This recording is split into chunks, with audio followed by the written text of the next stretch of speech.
Okay, welcome. We may still have a few people filtering in, but I think we'll go ahead and get started.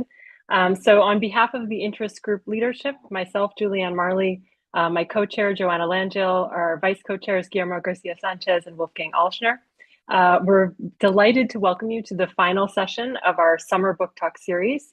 If it's your first time joining one of our book talks, this is a series that the group first developed during the all virtual COVID era.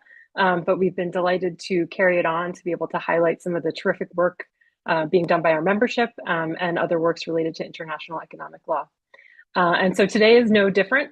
We're here to discuss Shadow Negotiators, how the UN shapes the rules of world trade for food security. So in this book, Professor Matias Margulis, who's here today with us, demonstrates that UN organizations have intervened to influence the discourse, agenda, and outcomes of the international trade lawmaking. Although these organizations lack a formal seat at the bargaining table, he argues that they have acted as shadow negotiators to take actions intended to alter the trajectory and results of the multilateral trade negotiations, not at the behest of their member states, but where they see actions or potential actions that may undermine the organization's core goals and values. And then he goes through 4 empirical examples of such interventions. So here to discuss it, we're thrilled to have with us the author. Matias Margulis is an associate professor at the School of Public Policy and Global Affairs and Faculty of Land and Food Systems at the University of British Columbia. His work covers global governance, development, human rights, international law, and food policy. And he also has extensive professional experience in policymaking involving many of the organizations we'll hear today, as a former Canadian rep to the WTO, OECD, FAO, advisors to the UN Special Rapporteur on the right to food. And then we're also thrilled to have with us today to comment on the book, Professor Amy Cohen. She is the Robert J. Reinstein Chair in Law at Temple University, Beasley School of Law. Her work focuses on informal justice and on law and economic development, including the law and political economy of agriculture and food. So we have a tight hour and 15 today, so I'll turn it over to you guys without further introduction. Matias will first give you the floor to introduce the book. Amy will then turn to you for comments. Matias will probably give you a short opportunity to respond to those comments if you'd like, and then we'll open it up to our group for broader discussion. For those of you attending on the Zoom, if you have questions, please put them into the Q&A function, which is enabled, and then I'll read those out to our panelists to enter those into the discussion. Okay, so without further ado, Matias, I'm going to turn it over to you. Thank you very much, Julianne, and thank you and Joe for the invitation to be here today. And thank you for the audience for being here as well. And thank you, Amy. I'm really looking forward to your thoughts and reflection on the book. Just before I start, I just want to acknowledge that I'm here in the city of North Vancouver, which is located on the ancestral and unceded territory of the Tsleil-Waututh, Squamish, and Musqueam people. So I'm going to just share my slides. I think I forgot to do that, so I will just get those up. Great. So today, I'm really appreciate the opportunity to speak about my recent book, and just I'm a scholar of international relations, but I spend a lot of time with lawyers. I even have my little yellow pad here, and you could see that. And one of the things that I became really interested in about the WTO was really understanding like how these agreements come to be. There's a lot of interesting debates we have about once those agreements exist and how we interpret them and how we implement them. But I really became interested in trying to understand this. And much of the scholarship to date had really focused on kind of what we would expect, traditional scholarship focused on the role of states in bargaining and how that shaped the outcomes based on sort of power differentials and capacity, and as well as some of the great work done by Susan Sell, who we recently lost, who did I think one of the greatest books explaining how the TRIPS agreement came to be and examining the role of transnational business associations in shaping WTO agreements. And so this book was trying to sort of fill a gap in that literature and understand how a different set of actors that have kind of gone overlooked, enter that space and can influence the course of international trade.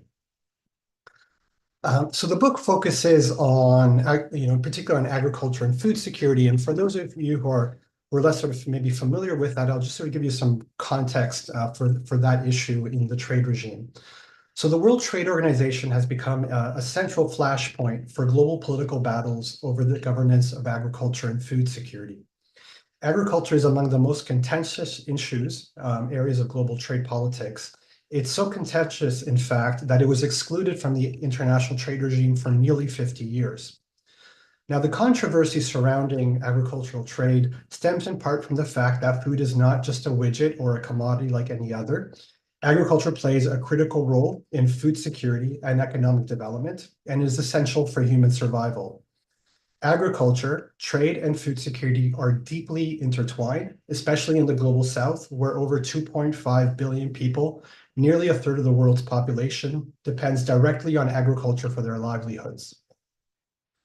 The creation of the WTO in 1995 and its agreement on agriculture was a transformative event that brought agriculture and food under the authority of the trade regime for the first time. However, the issue of how food security should be treated under WTO law remains bitterly contested. Now, at the core of this political contest are conflicting views of whether agriculture trade liberalization bolsters or undermines food security. Now, the principal goal of the WTO is to liberalize trade along market-based lines, but agriculture trade can have both positive and negative effects for food security that are really highly context-specific.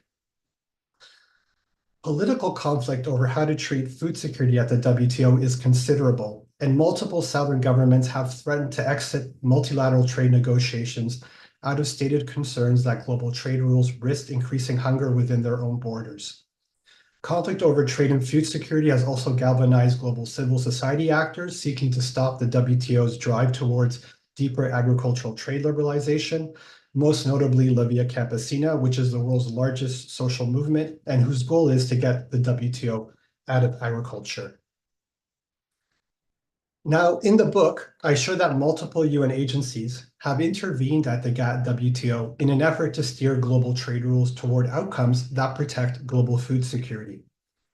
And I argue that UN agencies sought to intervene because they anticipated that specific proposed trade rules would worsen global food insecurity, an outcome that they perceived as running counter to their own missions and their social purpose to fight hunger.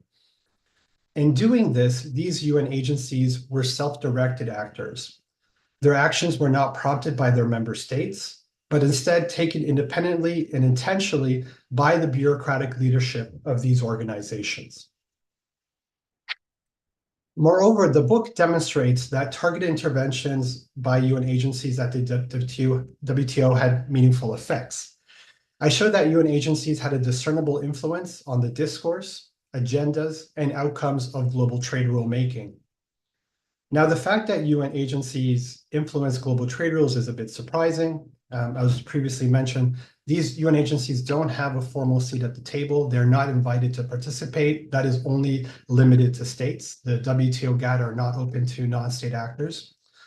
And many of these agencies do not have any mandates related to trade. So it is particularly surprising that the World Food Programme, for example, which is the world's largest humanitarian organization, would be involved in global trade rulemaking.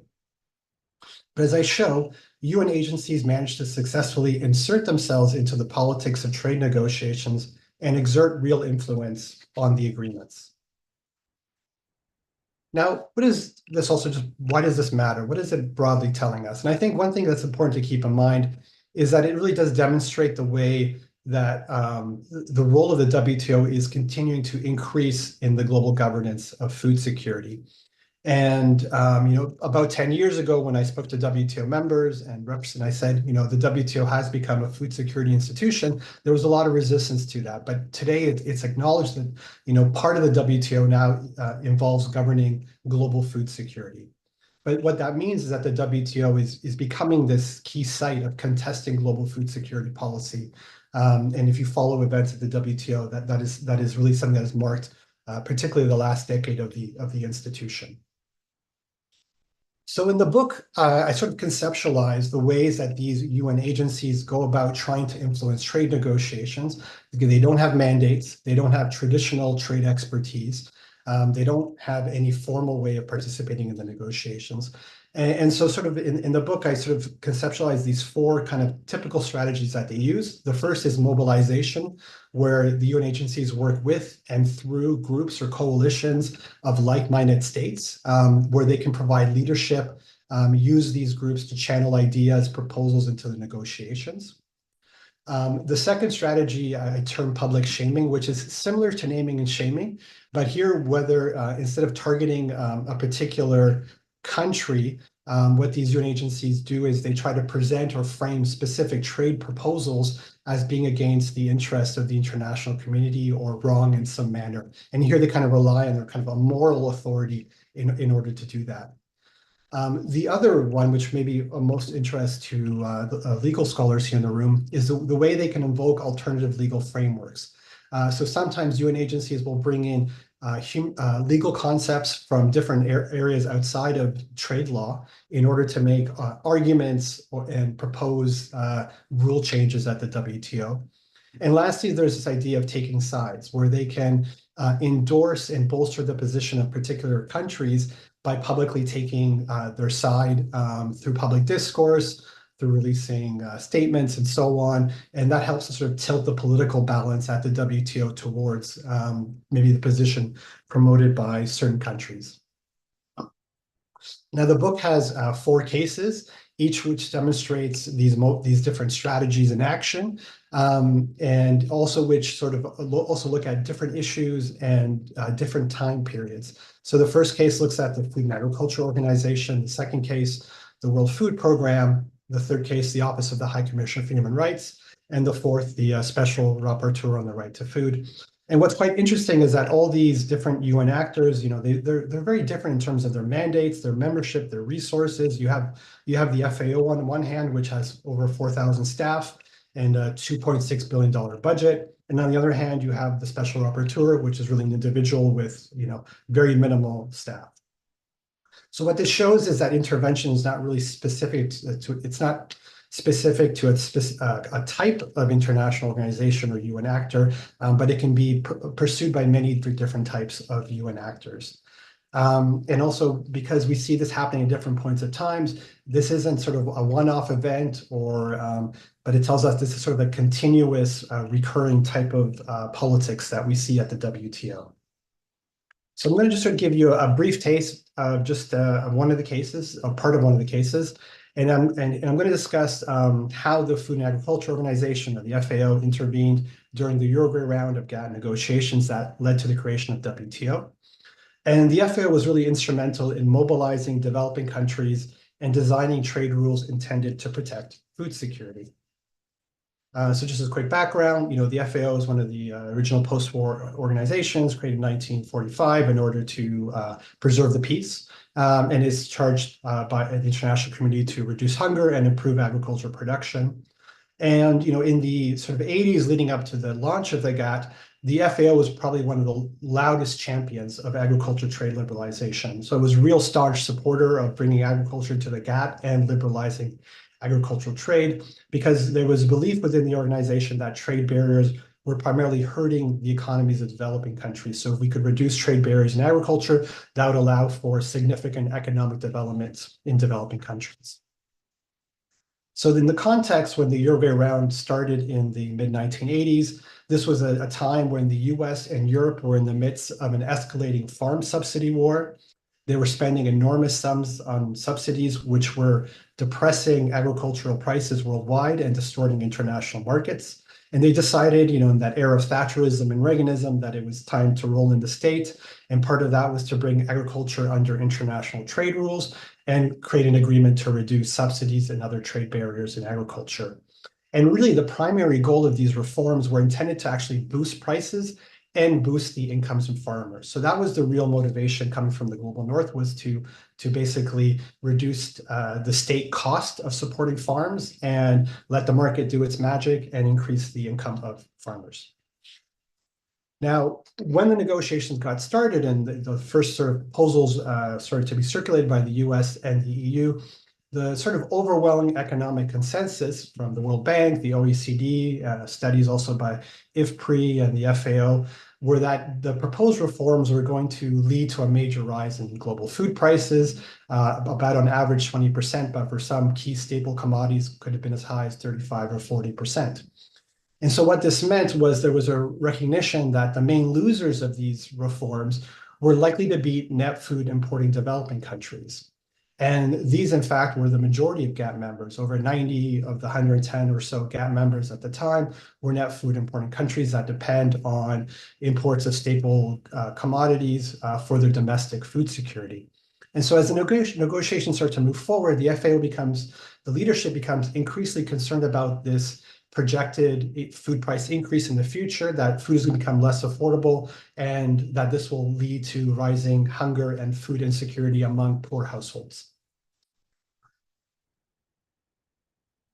So as the negotiations are progressing, the FAO is very quick to see that these concerns of food insecure countries are not really coming up on the agenda. They're not successful in getting them into the original draft proposals. And the FAO sort of sees the writing on the wall that if they don't jump in, the food security concerns of developing countries are likely to be completely looked over or ignored during the negotiations because these countries are not working well together. They don't have a lot of economic leverage or capacity. And so what the FAO basically decides it's going to make the negotiations a priority for the organization. They have a devoted team. They second officials to Geneva to the negotiations with the idea of essentially becoming like a think tank and a participant to bring forward proposals that will address and protect the food security interest of developing countries. And one of the things that the FAO officials were very successful at was finding a frame that resonated. Because typically when developing countries would talk about the issue, they would say, well, this is going to cause hunger. This is going to be a problem for us, a political problem for us. And the FAO was able to start to frame the hunger issue and higher world food prices as a balance of payments problem, and that this was going to cause macroeconomic instability in developing countries. So in the context of the 1980s, in the context of a third world debt crisis, this was a frame that resonated and got developed countries to take the issue seriously and agree to negotiate on it. So the FAO's sort of real success in the round was really toward the end of the negotiation, where members were really deadlocked on how to treat food security in the agreement. And in the final push to get an agreement on agriculture, the FAO was able to bring forward this proposal that came up with several mechanisms that would assist developing countries during the agricultural reform period, in particularly focused on net food importing countries and least developed countries, and a series of commitments by rich countries, which included additional multilateral financing, additional support for R&D, additional food aid.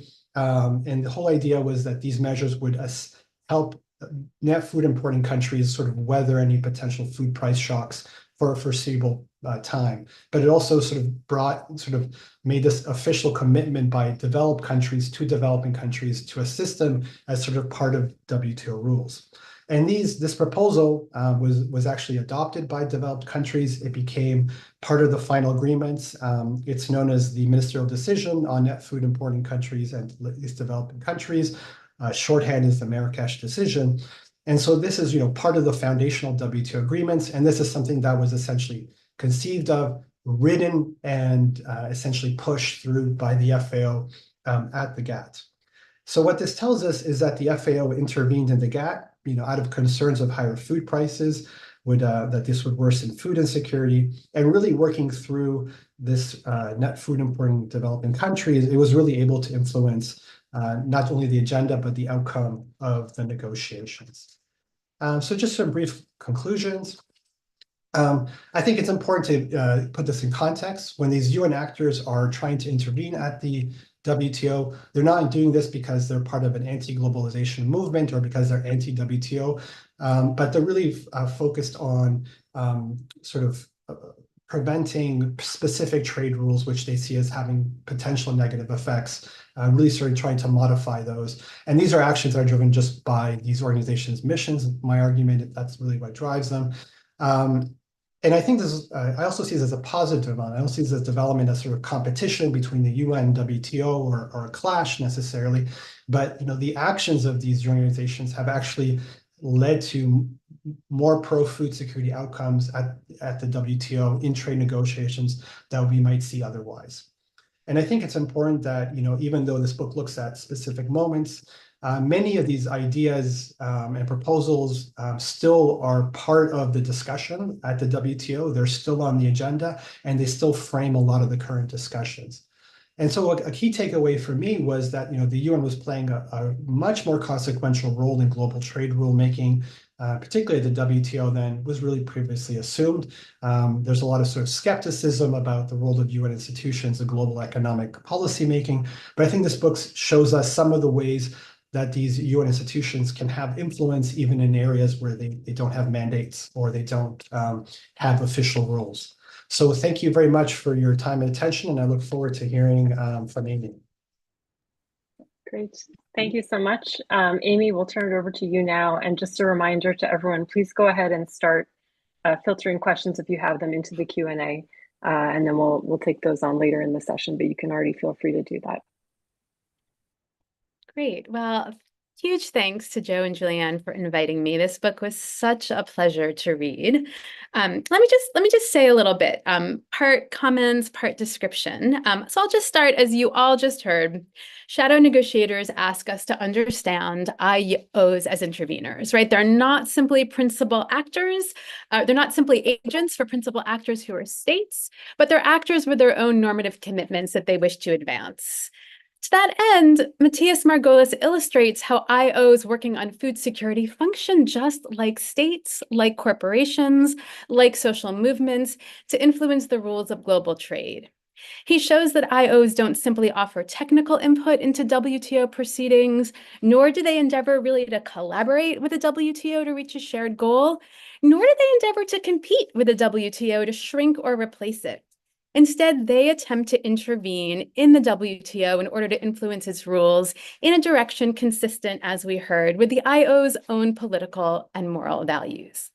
Oh, it's a really beautifully argued book, and I just have to say the descriptions of the interventions are genuinely riveting. Like, we watch these battles, like these true battles, unfold inside the WTO and beyond. There were moments where it was a real page turner, which I would not say generally about academic books. So Matias calls IOs shadow negotiators because they don't have a formal seat at the table in the WTO. The IOs he studies negotiate via other, more shadowy means. So as an analyst of negotiation, I thought I'd use my comments to take up two interlinked questions that follow from the book's contributions. So having really compellingly established IOs as interveners beyond the boundaries of their own institutions, perhaps we could then ask, first, what's the larger shadow that shapes and constrains why IOs choose particular negotiation positions in the WTO? And second, how should analysts study and make sense of how these negotiating positions are formed and produced within the organization itself? So what I'm going to do is just really quickly re-describe the cases that Matias masterfully presents, and then I'm just going to do it to kind of pull out these two questions. And let me just first say, by the larger shadow, I mean the set of background rules and norms and tacit agreements and temporal realities that shape how a person can negotiate a range of plausible outcomes. As the book's cases show, it turns out every IO he studied shaped their interventions within the boundaries of the possible and the legitimate, right? He tells us that no intervention triggered retaliation by state members against the IO itself, such as, budget cuts, although one activist head of the World Food Program didn't have their mandate renewed. Okay, so we just heard the first case examines the FAO's intervention in GATT-WTO negotiations in agriculture in the 80s and 90s.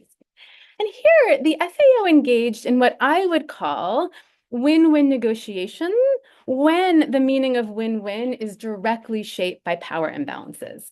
That is, the FAO helped weaker food importing developing countries formulate an interest that could serve the interests of powerful food exporting countries better than any other set of demands that these weaker countries could have put forward in a negotiation. Right, so again, this was a moment when it seemed clear to everyone that trade liberalization was going to drive up food prices by reducing agricultural subsidies. The FAO therefore helped developing countries negotiate for compensation and financing so that they could continue to afford to buy food on commercial markets. A negotiation position that struck me as a kind of literal attempt to manifest Calder-Hicks efficiency. Right? As Matias explains, this is a position necessary to preserve the system. If buyers can't buy, sellers can't sell. But pulling back from the negotiations a bit, many of the food importing developing countries had been self-sufficient in food in the 1950s. Many of these former colonies undercut their own agricultural sectors in a drive to industrialize by importing the very subsidized grain that then solidified the dominance of the grain exporting countries. Matias explains that these weaker food importing countries were previously resistors at the WTO. They, quote, tried to disrupt agricultural negotiations by issuing broad political declarations, end quote, against the trade regime. The FAO helped transform them from resistors into negotiation partners, giving them technical assistance and strategy and bargaining power that came at the cost or at the gain of pragmatism, however your normative priors lead you to see this example. The second case is similarly fascinating. So by the Doha round of trade negotiations, the gig is just up on food aid, which many now come to see as an export subsidy masquerading as aid to benefit the US agricultural sector and to harm small farmers in recipient countries. So in these trade negotiations, the EU offers to eliminate its own agricultural export subsidies if the Americans do so as well, including by eliminating, quote, the abuse of food aid, end quote. So the EU's position was that food aid could continue, but only in the form of cash for countries to use as they see fit, a position that could create more global equity. But as the book lays out, if in-kind aid was banned, the WFP estimated a 25% decline in international food aid in actual calories. And although, Matias doesn't put the point quite like this, we see that food aid contributes to creating longer-term food insecurity in importing countries. And now the problem of food insecurity can't be managed without aid. To ensure enough grain to feed hungry people, the WFP launches this public shaming campaign that successfully blocked a prohibition on in-kind food aid. Right, so again, this is a kind of negotiation strategy that proceeds by working with the world as it is, namely the power of the US, which even under a regime of trade liberalization was far more willing to provide grain than to provide cash to address food insecurity. All right, so now to me, cases 3 and 4 begin to illustrate how background norms on food security and what's possible are really beginning to change. A temporal change that happens not least in the wake of social movements mounting attacks on the WTO and calling for small farmer self-determination. So in case 3, we have the OHCHR Commissioner, Mary Robinson, who begins to argue that the right to food requires a re-examination of agriculture because 70% of food insecure people live, of course, in rural areas. She calls on the WTO to consider human rights when formulating rules to liberalize trade, and thus calls for special and differential treatment for subsistence farmers, for example, through allowing lower tariffs and fewer subsidy restrictions to benefit these and other communities. In a way, Robinson's intervention culminate with case 4, with the special rapporteur, Olivier de Schutter, who went the furthest in reimagining rural development as its own path to food security, and thus demanding that global actors rethink more of the background rules of trade. For example, he endorsed procedures that would allow developing states to raise tariffs when imports threaten food security, and that would allow them to stockpile grain for food security without the risk of trade sanctions. Okay, so stepping back from all these cases, Matias offers an array of shadow negotiation strategies that IOs use. When they don't have a seat at the table, they negotiate in other ways. We heard mobilizing states, intervening in public opinion, offering an alternative legal framework, and taking sides.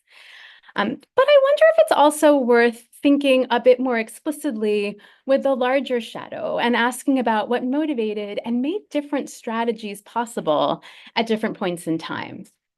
So on one level, this is a question about negotiating in the backgrounds of different norms and a changing political consensus that constrain and enable what is possible if one wishes to act in the language and halls of power. It's also a question about why and when and under what conditions an IO decides to try to negotiate the very rules of the game that it operates within. Now, on another level, getting at these contextual questions about strategy, though, I think also presupposes a related set of questions about how organizations work. So admittedly, what I'm about to say, I think is a bit outside of the questions and contributions of the book. So truly only take this point if it speaks to you. But one thought I kept having while reading was this. What does it mean to theorize an entity or actor as an organization? So the book is very clearly interested in illustrating the specific position that IOs advance and the really concrete effects and consequences these positions have had beyond their own organizational bounds, right? This is the book's key contribution. I'm just going to quote because it's so completely true. Quote, whereas previous scholarship on IOs as actors has focused on how they influence decision-making within their institutions, this book examines how IOs influence decision-making outside their own institutional boundaries and in areas where they have not been delegated formal authority, end quote. In pivoting to examine how IOs influence beyond their own boundaries and really successfully honing in on the effects they produce, it seemed to me that the book uses organization as an analytical category that's empty enough to stand for a claim about a certain kind of agency in the world, namely the agency of an actor to produce effects. In tracking these effects, the story of the FAO thus becomes analogous, perhaps purposefully analogous, to the story of a special rapporteur. Which is to say, I had less of a sense of the social organization behind this claim for agency and less of a sense of the processes behind the documents and positions being advanced by the secretariats. And I'm going to now just put this observation, way too colloquially. I kept thinking of our dear colleague and brilliant friend, Michael Fakhri, who describes his experience of being a special rapporteur as often just kind of sitting in his attic in Eugene, Oregon, yelling into a Zoom screen, working to be sure now and again with the assistance of his underpaid staff in Geneva and probably without enough teaching relief from his home institution. So as I imagine Michael, I think of an international organization as what an anthropologist might call a folk category. Like, I want to ask him, do you feel like an IO in your everyday practice? Do you feel like a social movement? Do you feel like a guy in your attic? And could his answer offer any insight into the substance and radicalness of his own present interventions, right? So in the case of the book, the IO with the least organizational and material resources to lose pushed the most boundaries and background rules. And so I also just finally want to ask you, Matias, what characteristics do you need to know something is an international organization as a kind of analytic category? Do the people involved need to understand themselves as such? Are there particular gatekeeping mechanisms involved? Is there a minimum set of bureaucratic rules and administrative practices that have to be present? A level of common purpose that's needed? And I say all this because in truly beautifully illustrating that IOs intervene with highly specific effects beyond their institutional mandates, the book then opened up perhaps a sequel book-length set of questions for me. Right? And these are questions about the politics of why intervention takes the form they do, and also some questions about the underlying process of how. So thank you. Great. Thank you so much, Amy. Matias, will I think turn back to you if you want to give a short response. We have a few questions coming in the Q&A already. Please keep them coming. We'll turn to those after your response. Well, Amy, thanks for those really insightful and thought-provoking comments. I was surprised you took sort of a constructivist organizational twist. Good. I was really worried about a very legal point of attack. So I'm a bit more relieved, having spent a year at the Max Planck Institute in Cologne, where all they think about is organizations, and I spend a lot of time thinking about this. So it's a really great point.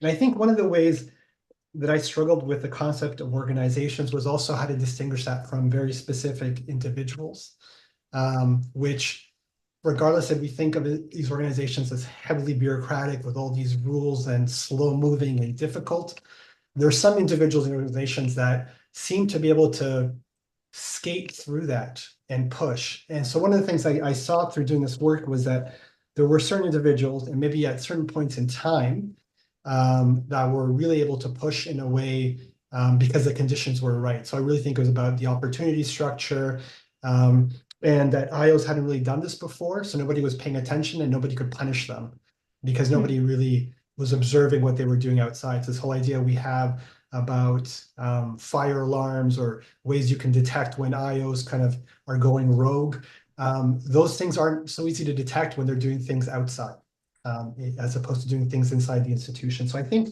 that creates a whole different opportunity, as you mentioned, but I think the story of individuals is quite interesting because I know both Michael and I know both Olivier, and they're also very different individuals, different conditions, different points in time, different opportunity structures. So I think those things are really important, and they may not be specific to the organization itself, but these are kind of broader socio-political, economic things that you were mentioning, like the changing norms, ideas, the conditions. And so I do think that played a really important role in explaining what's happening, though, that, as you rightly mentioned, those aren't really drawn out in the book very much. So I do hope you can love to work with you on a work like that going forward. So I'm glad we had this opportunity to exchange. Thank you very much. I like this long shadow question. I'm going to be thinking about that for a while. Pleasure. Great. So I'm going to turn to the Q&A now, and I think what I'll do is I'll read out a couple of questions that both of you can respond to in whatever order or combination that you like. And then we'll go back, and if we have more questions at that point, then we'll pick those up. So the first question we got is about, so UN food organizations are weighing in for social goods and pushing back against the economic priorities of capitalism. Have economic forces pushed back? And in this context, can you comment on the 2009 United Nations Global Compact between the UN and the World Economic Forum? And then a second question we got is for Matias, do you think that this practice of intervention on behalf of the UN agencies is legitimate? Is it problematic in any way if it is in, quote unquote, the shadows and not fully explicit? Or is it entirely legitimate since it's within the mandate of these agencies and often done through states? So something of an open-ended question, but interested to hear your normative takeaways on that point. Yeah, these are great questions. So thanks, Kathleen. Yeah, I mean, I was trying to think about your question after what Amy said. Also, is because yes, there's a lot of pragmatism. There's what can they do in this moment of time, and so is there a certain ideological position?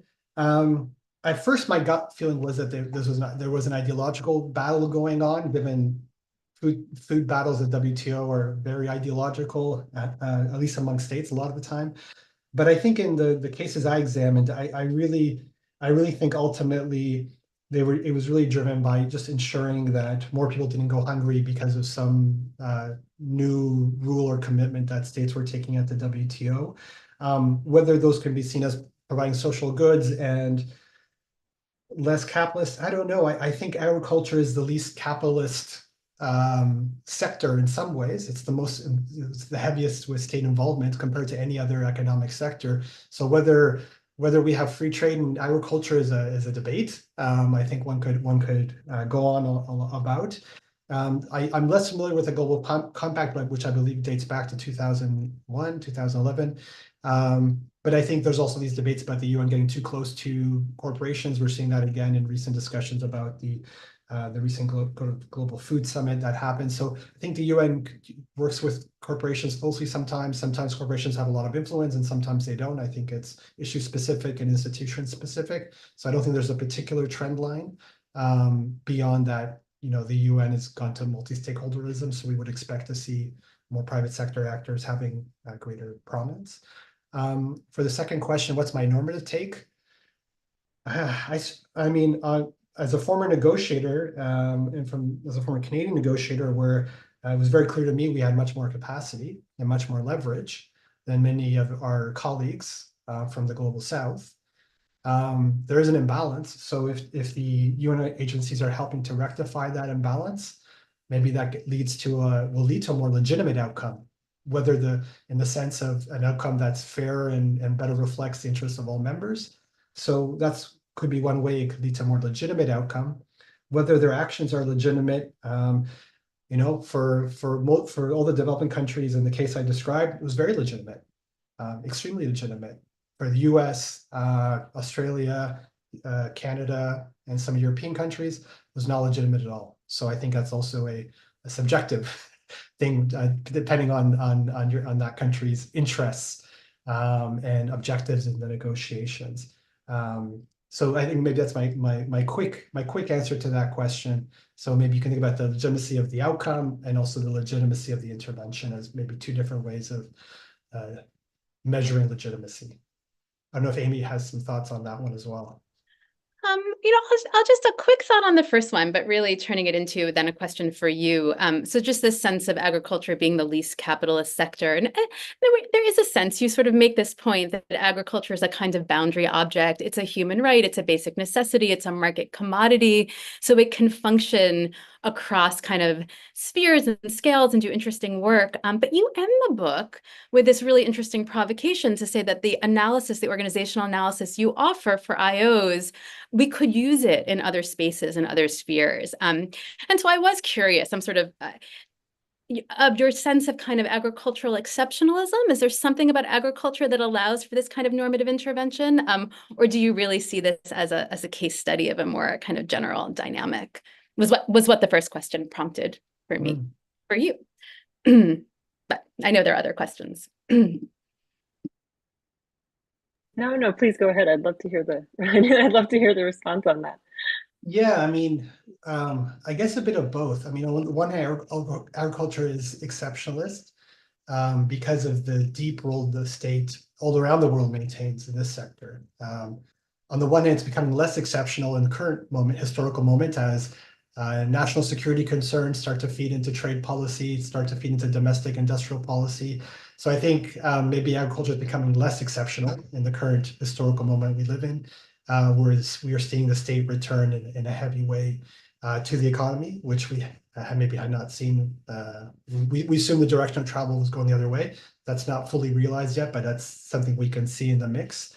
On the other hand, I think we see some similar behavior by the WHO during COVID, and in particular, we see this kind of behavior by the WHO at the WTO during the negotiation for the TRIPS waiver. I think if I was looking for a fifth case, I would probably look at what the WHO is doing in terms of its own public shaming and taking sides at the WTO in order to push developed countries to agree to a waiver, because there was kind of the same kind of dynamics, small group of rich countries resisting the waiver, the majority of developing countries agreeing, international health community calling for the waiver. So there was clearly a holdout by a small number of developed countries, and the WHO Director General did very publicly call for change, challenge the positions of rich countries at the WTO negotiations.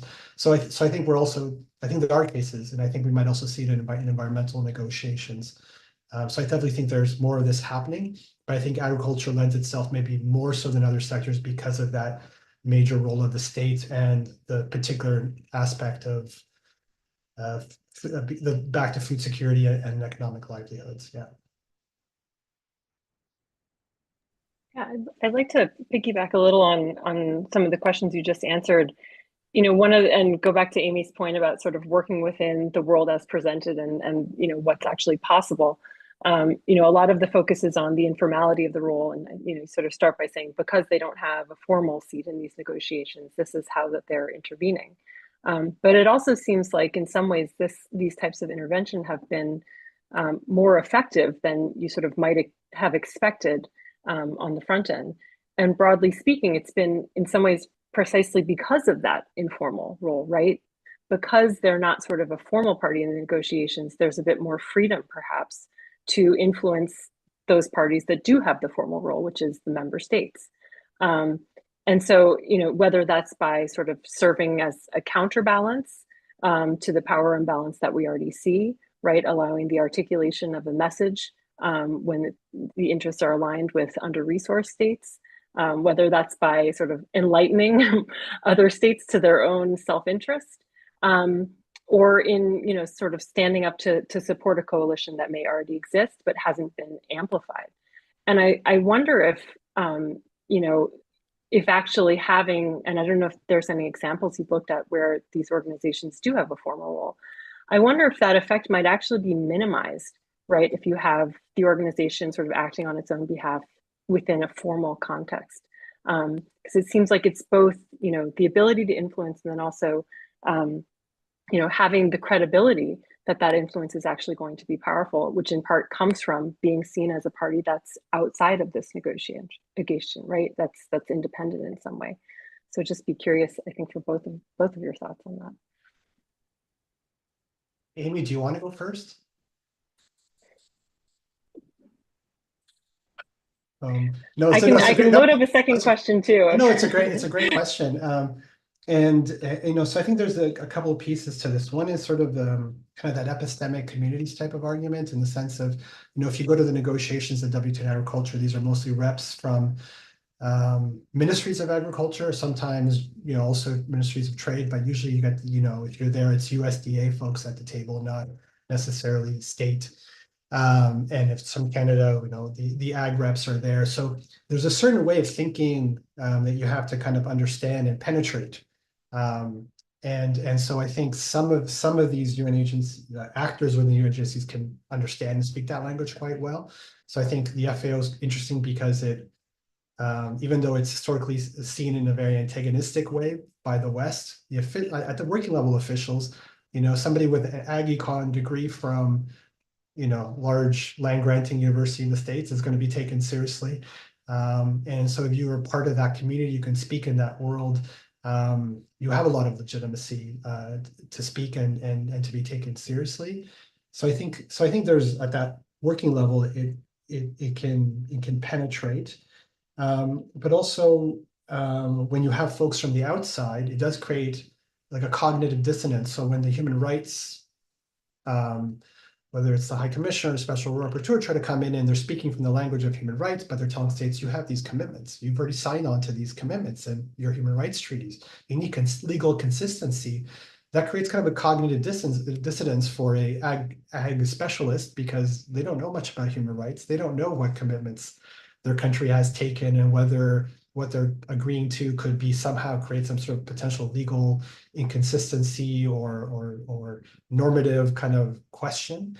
So it also is about sort of, I guess, the limits of what the individuals at the WTO understand and know. And when new things come in, that's a process. At first there is resistance, but when the head of the UN human rights system is telling you there's a problem here, you start to ask why, you start to listen, and that creates space as well. So I think there's this whole interesting cognitive aspect. So I would love to be able to do this book again with little diodes in everybody's heads and see what part of the brain is going off, because there's a really interesting things related to that are, I think, are part of the story, and not just these kind of bureaucratic forces or these great political forces, because in some ways it's a small community of people who are actually engaged in this work, like in many other areas of international law and global governance. So maybe that's sort of maybe part of an answer to your question.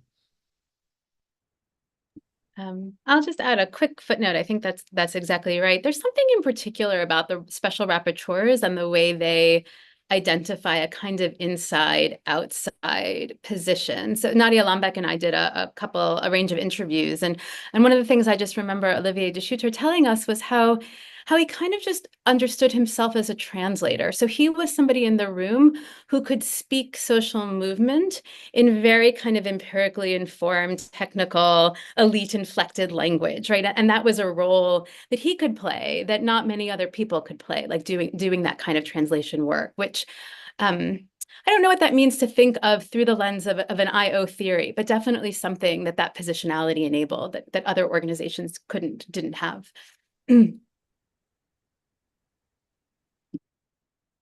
Okay, we have a number of questions in the chat now, so I'll do, I think, the 3 next questions you guys can answer. We'll keep it on the shorter side since we have a few more to answer after that. One question is for you, Matias, to comment on the broader range of forums where food security is discussed internationally. For example, at the G20, government representatives, WTO, World Bank, several UN agencies are at the same table. These discussions help foster consensus that's often brought back to the FAO and other agencies, as well as to the WTO. And then also pointing to the relation between the FAO and related agencies, where the relationship with the WTO is formal and cooperative on matters such as sanitary and phytosanitary measures. So looking for your thoughts on that. Another question is, what about in cases of wartime, such as Ukraine? Does that bring back the exceptionalism of agriculture to the forefront as countries worry about feeding their people, not having to import as much as they have? And then we have a last question asking about the case studies that focus on the period from 1986 to 2011, covering the end of the Uruguay round, but falling short of the 10th Ministerial Conference, where members failed to reach consensus, on the future of the Doha round. Could you elaborate on whether you believe that any role by international organizations played a role in this outcome, or their involvement or lack thereof? And are you currently gathering data on any more recent case studies to look at whether these negotiations continue to influence WTO discussions, such as those on fisheries or environmental goods? Yeah, so I may start with that's the second question. Yeah, it's true that particularly since 2008, since that global food crisis of 2008 and the one that quickly followed in 2011, we have seen like really a proliferation of different formal, informal international organizations add food security to their mandates or the issues that they work on. So that really is a step change. So I think the WTO was kind of early in, and since then we've seen that pattern where food security is being taken up at lots of different organizations. Some of it's political, some of it's more functional. Like I think you mentioned, the G20 can kind of give broader orders or mandates to international institutions. And I think that's a phenomenon that's not just specific to food security, but I think most issue areas now have that kind of design, or some folks called it regime complexes. This is really what things look like now. And it's what I think is interesting, and sort of what I try to come out in the book, is that we might have assumed that the FAO or the WFP was actually going to compete with the WTO in terms of losing mandate, losing authority, losing control over issues.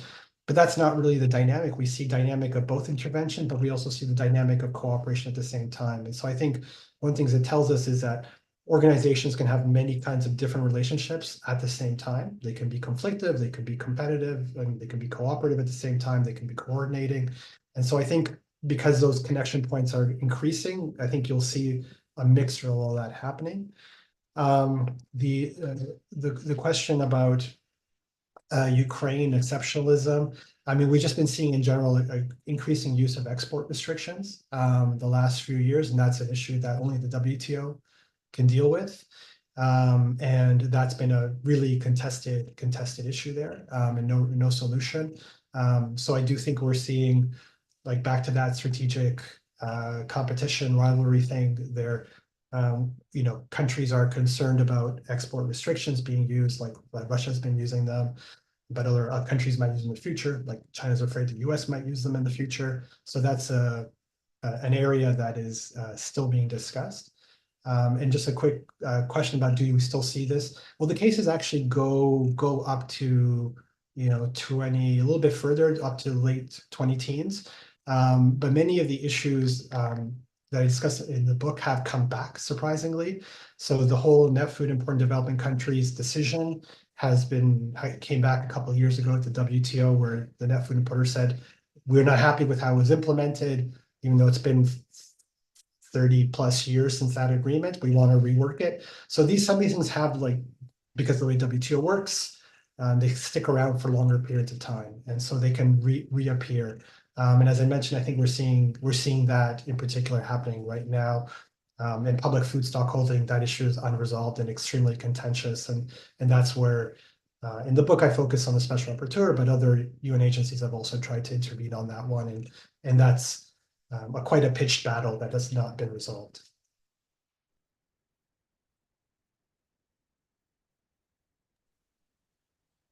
I think we'll have at least one last set of questions, maybe one more if we have time. So the first question is, can you say a bit about the book's contribution to the IR literature? Does it differ substantially from the traditional constructivist process tracing? It seems to, this is from Joanna Langell, our co-chair, it seems to her to be a bit different and to challenge traditional IR theory, but she'd be keen to hear how you think it fits in. The next question is building on the question about exceptionalism. We're seeing a shift toward more inward-looking policies, attempts to close borders to people and goods. You were just touching on this a bit a moment ago. Do you have thoughts on how protectionism in the agricultural sector might be received by the WTO and its shadow negotiators in the coming years? And then the last one I'll give now is, I was wondering what these past interventions can tell us about the future of trade agreements and trade institutions. The EU has included new chapters on sustainable food systems in the recent FTAs, but their inclusion seems to be driven by domestic or internal dynamics to set higher food standards rather than IO intervention. As we move towards more action happening in FTAs, are these multilateral institutions like FOA or WFP sidelined? In other words, as the role of the WTO wanes, are there fewer points of interventions for other IOs? Okay. I'll do my best. Tough questions. For Joe, I don't know how much, if anything, the book has pushed IR sort of beyond sort of constructive approaches to IOs, but I think what the book tried to do is, I guess one thing that sort of I noticed in the literature, it's predominantly very rationalist. With the exception of the constructivist folks, but it's very rationalist. And so this idea that IOs could exert autonomy is this question that keeps being debated. And I think coming back to what Amy was saying later, this shadow, I think this autonomy is completely different when they're acting outside their institutional boundaries. I think all of a sudden they have all this freedom to do things they can't or can't do internally.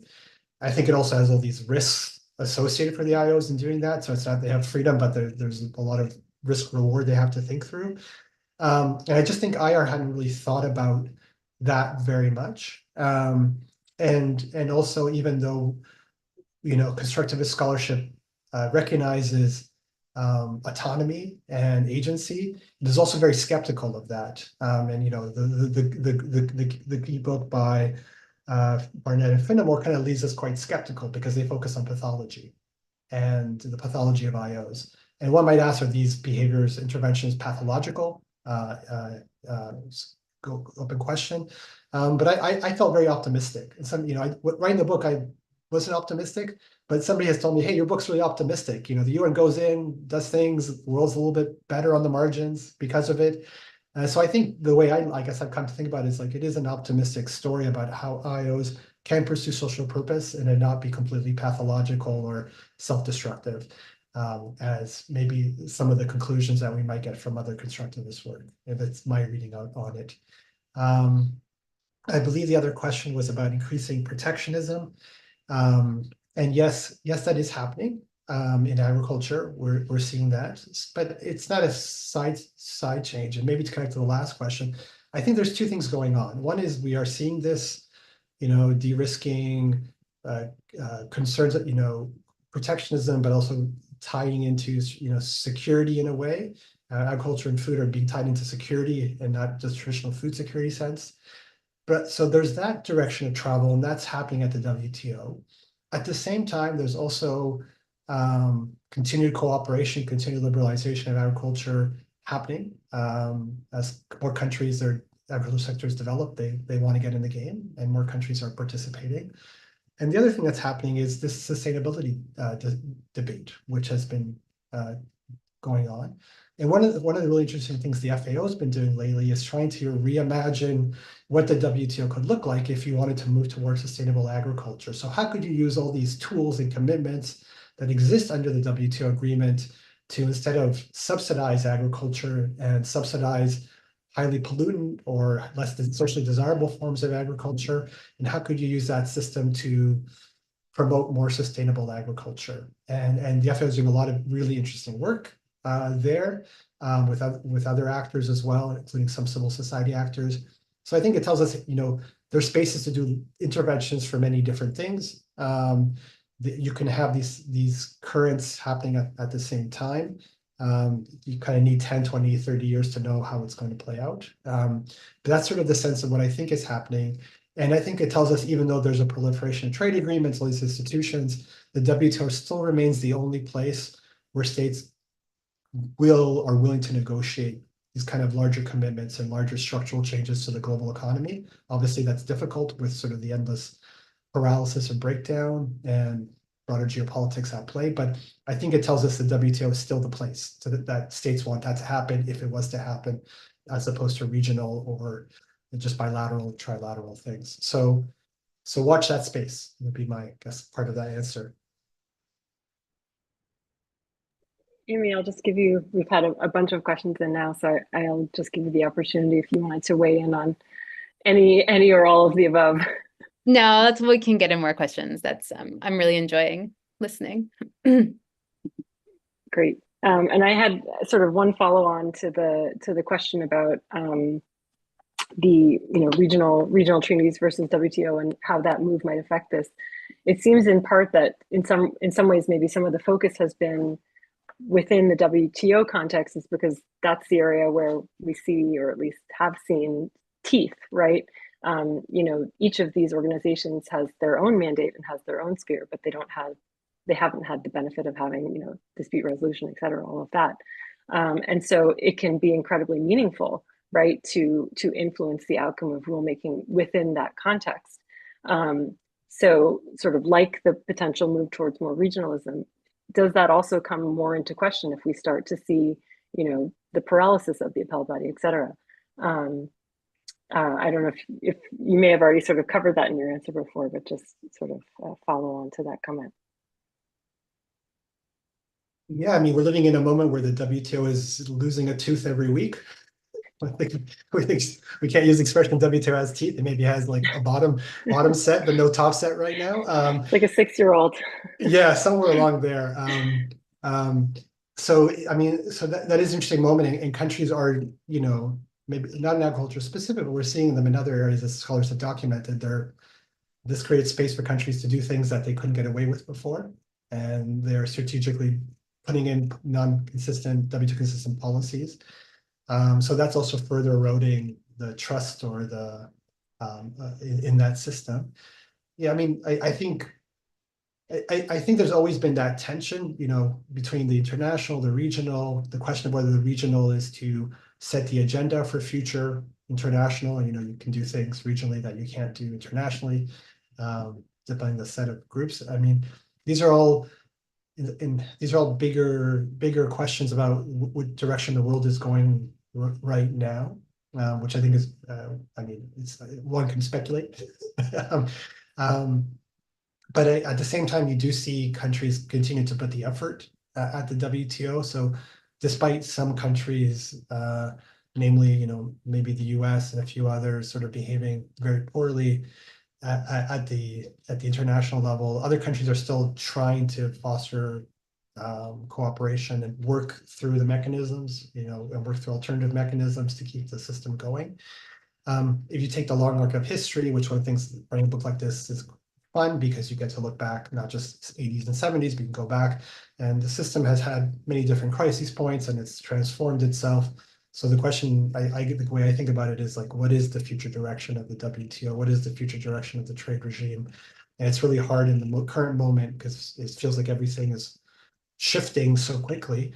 But the system has written out some of the most major historical changes in the global economy of the sort of 20th century and early 21st. So we'll see, I guess, yeah. I mean, I don't have an answer, but like you, I'm really curious. And when I have a lot of gray hair, I might have an answer.